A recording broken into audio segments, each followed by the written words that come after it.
Welcome to Darkly Mint. Wow, I fucked up on the Welcome to Darkly Mint. I could go for a Darkly Mint right now. I think I'm on the wrong pod. Yes, you are. Welcome to Darkly Lit. Who are you people? let me try this one more time. I'm Dormand. This is my fiance KK. Shit. And then we have internet sensation Alex Chaney. Yep. Yes. Welcome to Darkly Lit, a monthly podcast where we penetrate works of horror with electric force. What the hell? I had been planning that for a while. I love you. I am your host, Kayla Berry. I have my co-host, David King. Men waving their cocks around. And Sade is not joining us for this one. Instead, we have another guest who is awesome. Alex Chaney. Danger, danger! Have voltage! Allen Chaney. My apologies. I misread. We were briefly in the Darkly Mint universe for a split second. Like, reality fractured for 2 seconds, and for a moment, like, you had a goatee, I had a goatee, Alan was completely clean-shaven and bald. That's... First off, before we even get to the summary or anything, I'm going to give a pre-warning of 3 words I'm going to say throughout this episode. This fucking book. That's a fair assessment. Can you remind our audience what we're reading, because it's been a hot minute? So this fucking book we just read is called The Electric Boner. By? Nathaniel Hawthorne. We're all kind of giggly here, aren't we? It's a defense mechanism. It feels so good to just be getting this out of our system now. Yeah, it really does. It's The Electric Boner by Nathaniel Lewis. I'm sorry. Now, I will give a bit of history for those who have or wondering. This was the whole reason we decided to read this was the 3 of us read a pretty entertaining story, honestly, on Undercooked Analysis. Another podcast that we do. We do, yeah. And that episode was my buddy Ed had 3 balls. He got one of them removed, but I think it was the wrong one, which was also written by N.S. Lewis and legitimately was funny and enjoyable to read. It was amazing. Yeah. I was blown away. I was in tears. So when we discovered he wrote a book, I thought, I, as an asshole, said, hey, we should read this for Darkly Lit. And we all said, yes, Alan, that's a great idea. Surely this horror comedy book will not be an absolute slog. Well, this story I'm not sure how to give a summary here. I guess our main character is Nick Scher, who is a teenager. And while getting high with his best friend Hugh one day, they stumble upon a shed which happens to have a tub of green stuff in it. It's full of gack. Yeah, basically. And like the idiot he is, he drops his phone into the tub and has his phone next to his, later on, has his phone next to his dick while he's masturbating. And the green goo gets on his dick. Yeah, and this causes him to legitimately have an electric boner. It's shocking. It gives his dick superpowers. It's not just an electric boner. It does different stuff throughout the story. It does. But, yeah. And there's more that this green goop does. Along with giving teenagers boners powers, it also brings the dead back to living, but makes them horny zombies? Sex zombies. Sex zombies, yes. They want to fuck, and then they want to kill. Yes. And this affects, the first person it affects is the secretary of the scientist who made the goo, right? Yes. Yeah. And, But by the way, this story has like 10,000 characters. I'm really trying to simplify this as much as possible. Okay, This but is go ahead. really difficult. Yeah. No, we'll get into it. But Let's get the summary out of the way. Yeah, this leads to zombies, which then leads to an outbreak, and Nick, and along with his friends, along with a bunch of other characters, have to try and defeat these zombies along the way. And it's... I'm gonna just... At some point, there's like a hellbilly-style family of like super zombies who are intelligent and sadistic. Yes. And they kidnap him, and... Look, if you haven't guessed from our descriptions, at least for me, I'm not too fond of this story. I'm not gonna lie. This was a hard one to get through. Mm-hmm. I have 3 pros. Okay, let's get those out of the way. I have pros and cons, and I have 3 pros for this story. Let's start high. Pro number 1. Even though it wasn't executed very well, I have a lot of appreciation for ridiculous concepts played entirely straight. I do give props for that. Yeah, this is actually really ridiculous, but yeah, he writes the whole thing completely straight. Like, he makes it seem like this is a legitimate thing that's happening. He tries to write it horrifying, despite what's going on it's ridiculous. It's pretty ridiculous. Yeah, it's like an electric boner. Well, okay. Pro number 2, we already sort of covered. Which is? It made me remember the music video for Danger High Voltage by Electric Six. That's a good thing. And pro number 3, I think the ball story he wrote after this one. Yes, I'm almost and positive. maybe by now he's improved enough as a writer that he can give us not a novel, but a third just story about the formation of a genital Justice League. Yes. Oh my god. Oh my god. Nick Sherman is the electric boner. Ed is the lone testicle.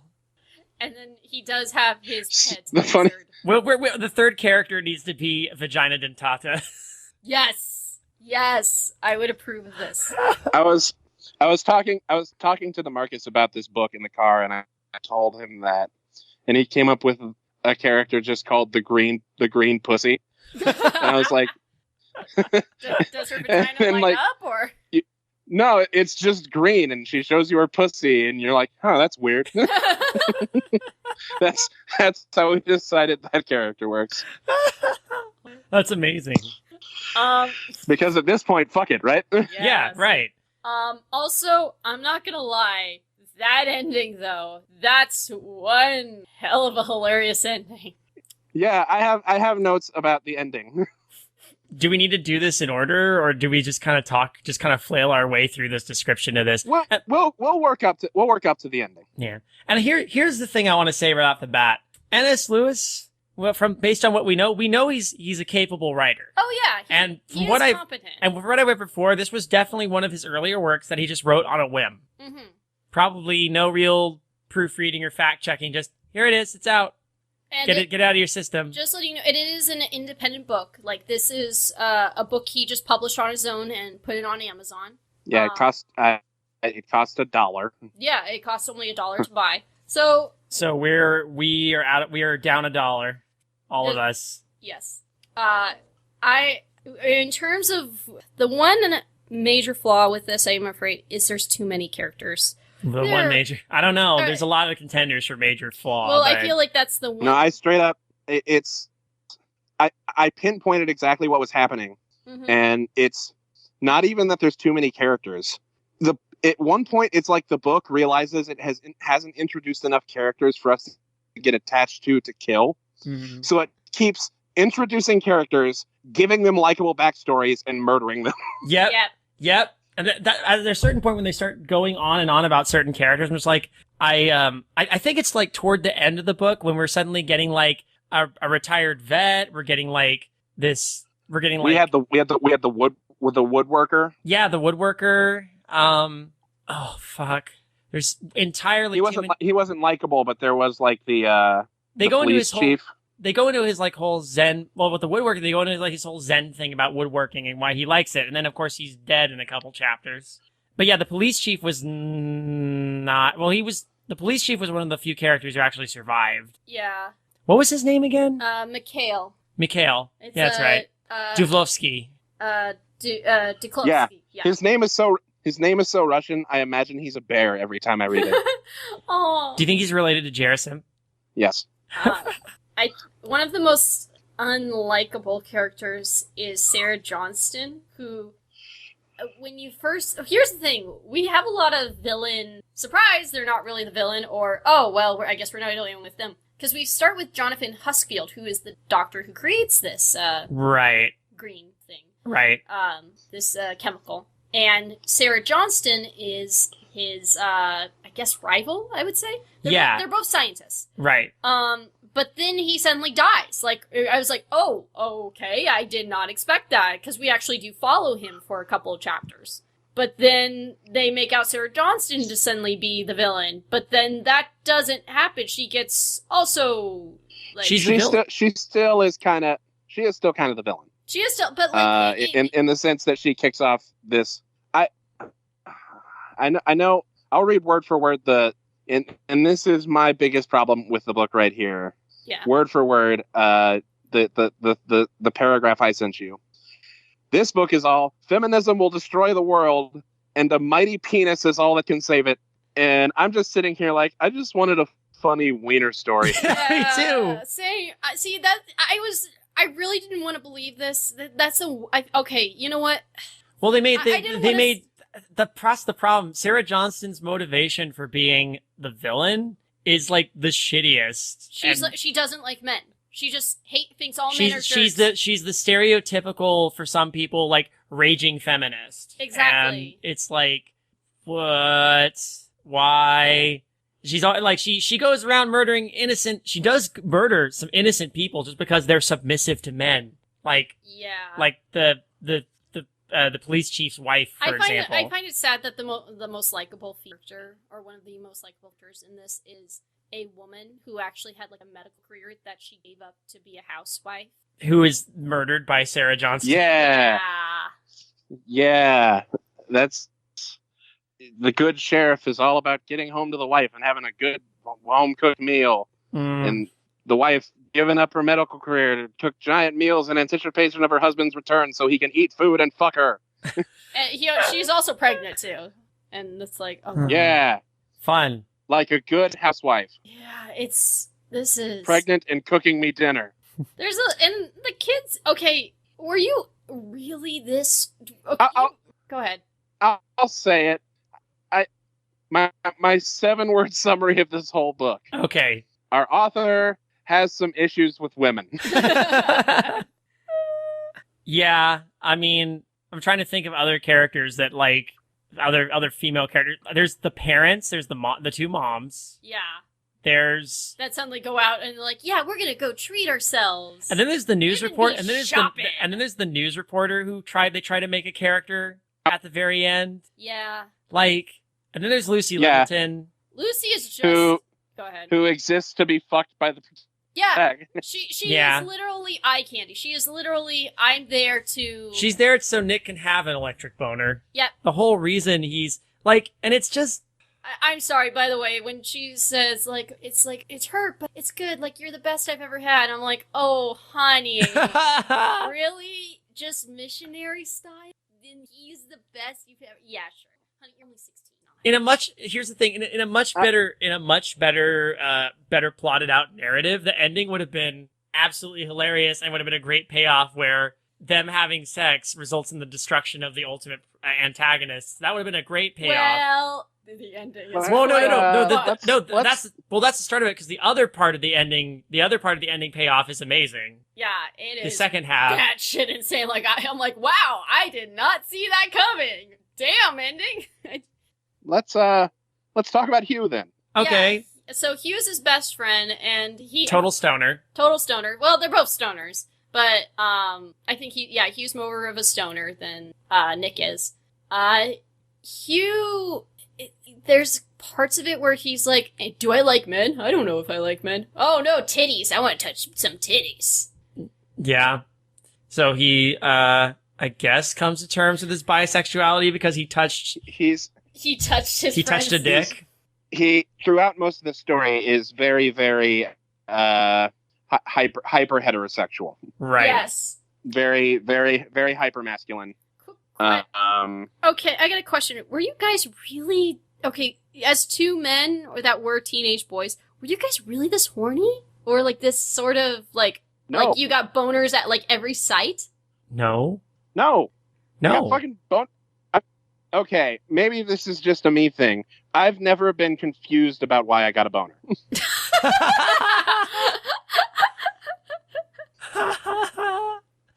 No, that's.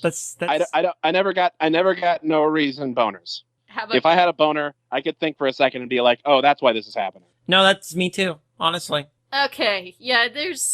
I feel like. But I felt like Nick's just. I felt like this happens to everybody in the story, but mostly Nick and to a lesser degree, he was just like they see a thing and they get an erection instantly. Yeah. I'm like, why? I don't remember it being that bad when I was a teenager. So, like, what the hell? Yeah. What this story did to me and David is make us think like, is something wrong with our penises? No.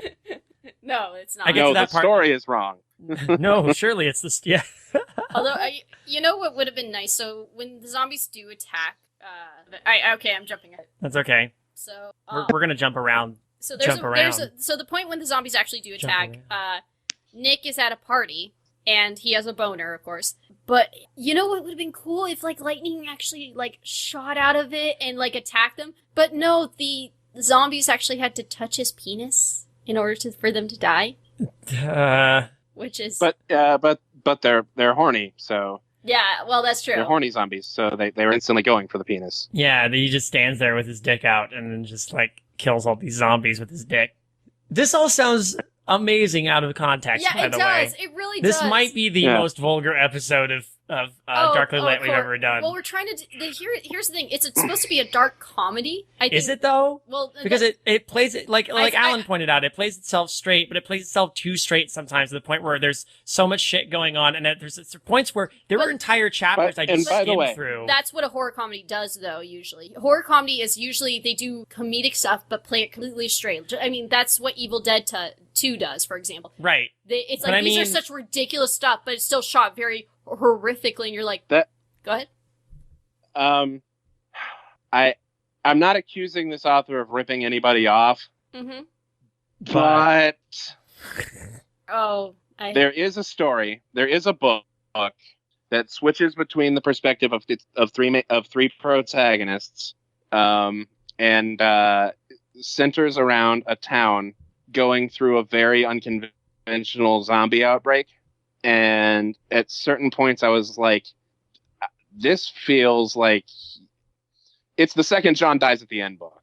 This book is full of spiders. Seriously, dude, don't touch it. And a lot of this book felt very, very much like someone who really liked John dies at the end, but didn't quite have the skill to match that amazing series of books. We have a copy of We do. Actually, that probably should be one of the books we eventually read. Yes. Like. Or no? Don't have me on that episode because I've read every book in the series, and they are some of my favorite. They are some of my favorite books of all time, and I love them, and I will gush. And but that's what we want. Maybe we should have you on for those when we do them. I've reread the first one like 4 times, so give you an excuse to read it a 5th time. Yeah, it would. Anyway, this book. Yeah, back to the electric boner. Oh yeah. The reason. Okay, there are moments that are great, and out of context, yeah, these sound amazing. But you got to realize there are some long, like, chapters that just slog, and it's a lot of description. And I really, really, toward the latter half of the book, started to lose interest because they were introducing all these, like we talked about earlier, all these characters with backstories that I did not give a shit about because I knew they were going to die. Yeah. They were just there, and then they were off. They were gone. Once you figure out the process he was going, it's like, okay, why are we getting to this character? Oh, they're dead. I was able to skip entire chapters and not lose anything from it. Hi, I'm Tom Gets Killed. And oh shit! No. Hi, I'm Tom Gets Cold, and I love my wife and family. And oh shit, I'm dead. Oh man. So this eventually leads to zombie hillbilly family kidnapping him, and so Sarah Johnson's comeuppance comes in the form of she's now a zombie child's pet. She also has both of her eyes gouged out. That too. Different. Yeah. Our author has some issues with women. Yeah. This one person was remotely kind to me, and then they said one slightly misogynistic thing, and now I want them dead. Yeah, this is a tough thing. So the ending we discover is I forgot about this part. Go ahead. I've read this book twice now. You're a brave man. Kayla and David are flabbergasted by that. Yeah, I couldn't. I legitimately. We intended to do this episode much earlier, but I had some stuff going on, and I read the book right away, but I didn't take notes. And by the time we got to this recording, I was like, I should probably take notes, but that means I have to I reread the book. So I have reread this book, and now don't believe how it ends. Okay. Because so it's the biggest fucking curveball. Yeah. This is the lizard explodes out of the testicle of Ed during him getting fired scene. So zombies attack Nick. He has his electric boner out. They touch the electric boner. They explode. Right. But then there's these advanced kind of super shapeshifty zombies that are intelligent, and the electric boner doesn't work on them. But he has sex with Lucy. He loses his virginity to Lucy, by the way. We'll probably he should loses convert his that. virginity to Lucy, and it gives Lucy the ability, just this one-shot ability to take down one of these monsters. So he fucks her again. So he fucks her again, and they describe it in the story as filling her back up. Oh God, yeah. That's what they say. That's right. That's what they say in this fucking book. Yeah. God damn it. So she does it twice, and it wears her out, and she can't do it anymore. But so at this point, I thought I had everything figured out, and this was some weird anti-feminist story about how a traditional relationship where a woman is just a subservient cock sleeve for a man with a mighty penis who would save the day. And then the climax of this story Great description. Involves our main character fucking his friend up the butt. Hugh's like, yeah, I think I like men, so do it to me. And he does. And that... Because they need one more burst of the Sex Lightning, whatever it's called. Sex Lightning is a great... I used to play bass for Sex Lightning. That's actually almost too good of a band name. I was just going to say, that is actually a great name. You can't have that one, though. That's our cover band. When I read that happening, I had to go back and reread it like 9 times to make sure I was comprehending what was happening. 4 thrusts? Just 4. Just 4. Just 4 thrusts. And then he comes in his friend's butt.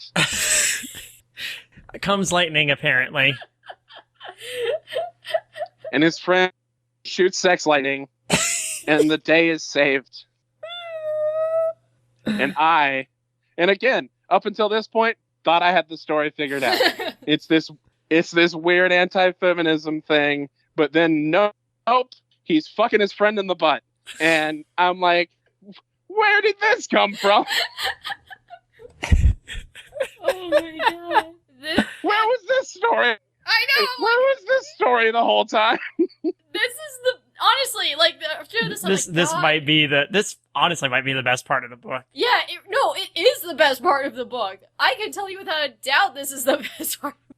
And it's done, the funniest thing about it, I think, is it's, no pun intended, it's done so quickly. Like, this is like, if I remember correctly, like the last 5 pages of the book. Yeah, it is. It's just over. In the last 5 pages of the book, all is lost, all is hopeless, our heroes are about to die, and then Hugh is like, hey bro, fuck me in the butt. And then he does it, and the book's over. This was like this is almost like one of those really long, elaborate jokes where the punchline is not this worth is like the giant orange head joke. Yeah. For 260 pages. You know what?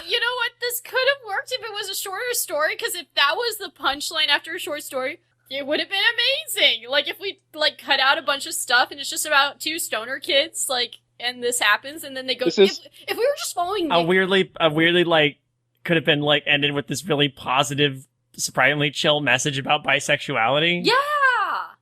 We just In fact, everyone listening, forget everything we said. Go read this book. It's really good. Oh, boy. Oh. So I got... It's only $1 on, it's only $1 on Amazon. And the cover makes it look like it's going to be The Great Gatsby for some reason. Yeah, it looks like the boner version of The Great Gatsby. Or, Did you get that impression, Alan, from the cover? Yeah.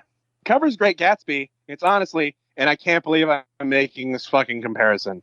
It's a little more To Kill a Mockingbird. No, wait.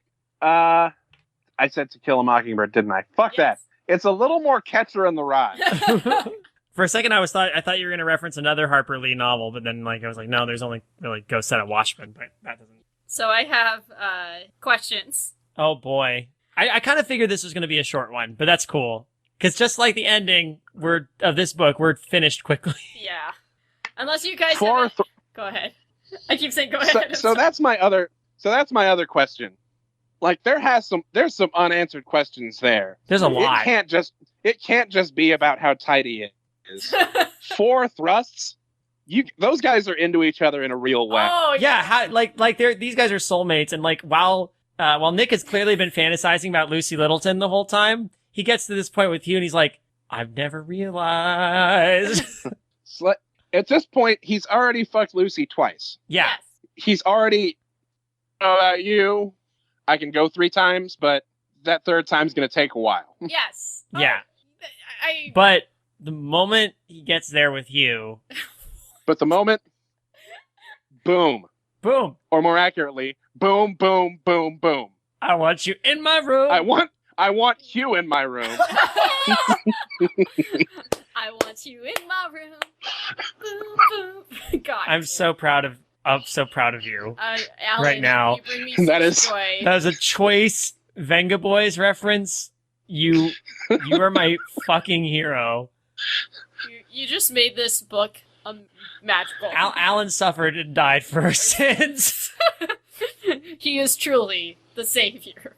He will come into This fucking book. This fucking book. I got questions. Here we go. Okay. Okay, so we've got Creepy Waters Destiny has asked us questions. Thank you, Destiny. Thank you, Destiny, for actually suffering through this book with us. She did read it. So. Thank you, Destiny. Who is your favorite character? You know, I kind of like Lieutenant Duklowski in terms of a character, just because his reaction to how his wife died is fairly realistic. Mm-hmm. Even though, yeah, I sort of I made the joke about the Russian bear, but because of what I've been watching recently, I kept imagining him as David Harbour. oh, I wonder what that is. Still need to finish that. Mm-hmm. I haven't started on the new season. I'm rewatching season 2. Oh, okay. We're talking about Stranger Things, by the way, people. Let's go watch it. You don't tug on Superman's cape. You don't spit into the wind. You don't wear a mask like the Lone Ranger, but you don't mess around with David Harbour. Basically. Yeah, actually, David Harbour would be a good Lieutenant Mikhail Duklowski. I really used to think the lyrics to that song is "You don't mess around with gin," as in the alcohol. Oh. Oh, Jim Beam. Gin, as in gin. G-I-N.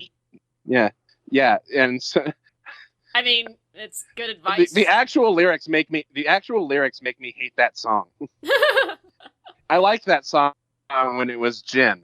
Because that's pretty good advice. Don't fuck around with gin. Yeah, But then it's don't fuck around with Jim, and the singer of that song is a guy named Jim. Oh, And so that whole God. song is just about, I'm so fucking cool, you guys. Don't Yeah. fuck around with me. It's not the kind of place you fuck around. Anyway, Do you have a favorite character? No. God, we love talking about anything except for this book. I guess my favorite character is Hugh. I guess. He was a pretty chill character. Yeah. He was a character. He existed. He was so over the top that I could almost forget. Yeah.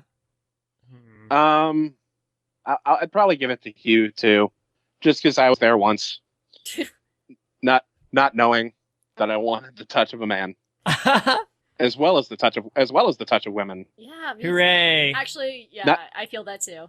Y'all in your best of both worlds. Yep. Yes, because that's how bisexuals go for, is the best of both worlds. Well, they should strive for it. Because I, too, like the touch of eyes. You like the touch of a man, but the scent of a woman. Strong enough for a man, but made for a Hooah! woman. So... Four Sorry, I said thrusts, no scent of a- regrets.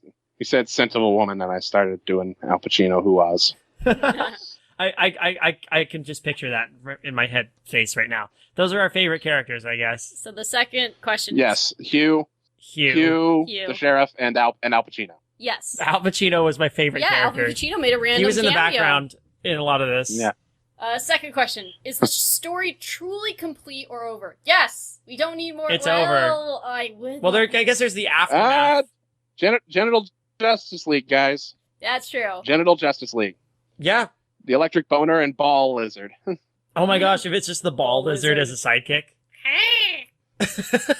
No, I figure it's more like a devil dinosaur sort of thing, Oh. where like eventually the Ball Lizard gets fucking huge, And- Oh. and Ed is just like riding it and making Yeah. it kill people. Yeah, that's And, Ed's by chief the way- power.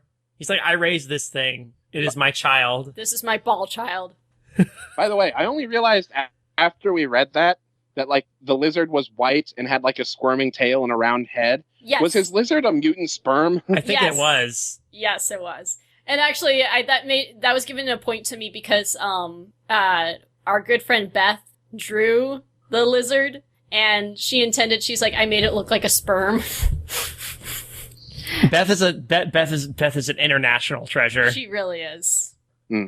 And I'm like, what? Oh, She's the best. She's the best. she is the Beth. So there is that, and then also I'm kind of curious about like what is their relationship? I want to see Hugh and Nick actually develop this beautiful stoner boy love romance. He was a stoner boy. He said, "See you, loner boy." Actually, this leads to What happens when there's like a world threat? Here's your fucking sequel. I'm a goddamn writer. Wait. That's What the third- happens? Hold on. Before you finish that, third question: if there was to be a sequel, what do you think it would focus on? The stage is yours. Okay, boom. Nick is getting older. There's an even bigger crisis that time, but he doesn't get turned on as easily anymore. He has to get into weird shit.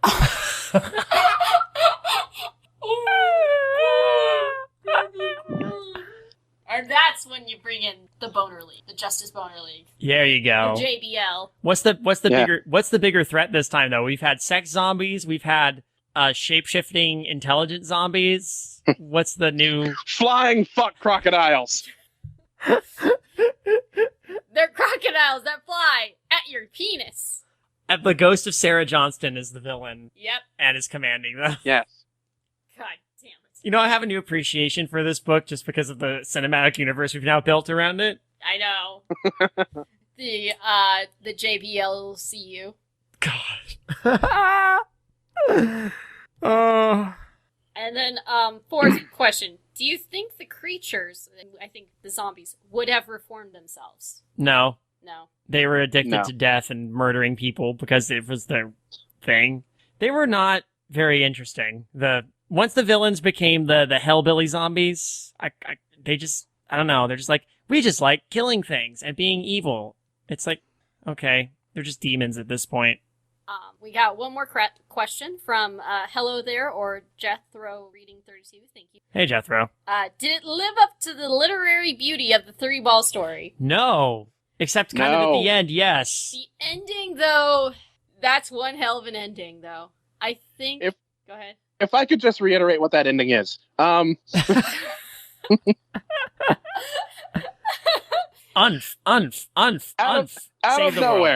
Out of nowhere, in the last 5 pages of the book, Nick fucks his friend Hugh in the butt. That happens. You can sum it up better. In the last story. 5 pages of the book, Wild Butt Setch. But my question is, does Butt Setch overcome lizard popping out of balls and attacking? Actually, you know what? As I say it out loud, yeah, lizard ball is... Lizard ball overcomes electric butt sex. Oh, yeah. Like, let's be honest here. So, the ending of Three Ball Story. Ooh, before Justice League, do we get Batman versus Superman? Lizard ball versus electric butt sex? Yes! Yes! They have to fight the lizard, and the only way to fight it is Nick and Hugh have to join forces, literally. God damn. And then they discover both of their moms are named Fran. Jesus Christ. We're brothers. No. No! That's even weirder. Martha. How do you know that name? My question is, why are you suddenly randomly saying Martha in the middle of a fucking battle? Mothra. Where's Harvey Dent? I said Mothra. That's my favorite kaiju. Do we have any last minute thoughts about this? Unf. Unf. Wait. We're not done. I've been Unf. writing a lot of comedy lately. Unf. I find you hilarious. Please. Carry on. I've been writing a lot of comedy lately. I don't think I'm more proud. I don't think I can be more proud of anything than boom, boom, boom, boom. I want you in my room. I mean, you could always, honestly, if you're in that process, this is a golden opportunity to just talk about this book, and specifically the ending of that book during an act. Like, this is gold. I don't know if I'd ever incorporate it into an act because it's got a lot. It'd be a giant orange head joke. Oh yeah, good point. Essentially. Nah, good point. But with the context of the situation we're in, oh my god. A Shaggy Dog Story, I believe, is the name of those jokes, right? I think so. I know a joke like that, but I'll tell it to y'all another time when we're not recording this episode. Hey, we did it. Yes. Woo! This is finally out. But we got it. Before we go, Alan, where can we find you? You can find me in St. Louis rolling. No.